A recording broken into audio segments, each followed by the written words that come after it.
নদী পথে সুন্দরবনের একেবারে দুর্গম এলাকায় বুথ রয়েছে। সেই বুথে ভোট নিতে নদী পথে যাচ্ছেন ভোট কর্মীরা। নদী ঘেরা গোসাবার বিভিন্ন প্রত্যন্ত দুর্গম বুথ। ভোট পরিচালনায় চ্যালেঞ্জ। গোসাবা ব্লকের বহু বুথে পৌঁছানোর একমাত্র মাধ্যম নৌকো। কথা বলবো প্রতিনিধি অনুপের সঙ্গে। অনুপ, এরকম কটা বুথ আছে ওই এলাকায়, দুর্গম এলাকায়? এখন ইতিমধ্যে কিন্তু প্রশাসনের পক্ষ থেকে আমরা সঠিক জানতে পারিনি যে কতগুলো বুথ রয়েছে, তবে গোসাবার যে 9টি দ্বীপ রয়েছে নদী বেষ্টিত এলাকায়, সেখানে কিন্তু ইতিমধ্যে মাস পরেই কিন্তু 2026-এর বিধানসভা ভোট।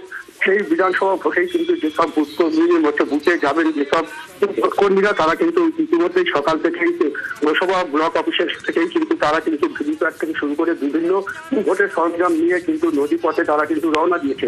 গোসাবা সাতবেরিয়া, রাঙাবেরিয়া থেকে শুরু করে কুমিরমারি, ছোট মোল্লাখালী এবং বিভিন্ন দ্বীপ, যেসব দ্বীপগুলো কিন্তু যাতায়াতের একমাত্র ভরসা কিন্তু এই নদী পথের উপর দিয়ে নৌকা বা লঞ্চে করে, সেখানে কিন্তু পৌঁছাতে হলেই কিন্তু এই দুর্গম পথ পৌঁছাতে হলে অনেক সময় সাপেক্ষ লাগে। এই কারণে সকাল সকাল থেকেই কিন্তু ভোট কর্মীরাই তারা কিন্তু বেরিয়ে পড়েছে নদী পথে গোসাবার বিভিন্ন। হ্যাঁ, আগের বারের তুলনায় তো এবার আমার কাছে এটা ভীষণ একটা নিরাপত্তায় ঘেরা পুরোটাই। আশা করি যে এবার ইলেকশন কমিশন যেভাবে ভোট করাচ্ছে তাতে সব ঠিকঠাকই হবে। স্বস্তিতেই আছি, কিন্তু এই আবহাওয়ার স্বস্তিটা নেই, কিন্তু এমনি স্বস্তিতেই আছি।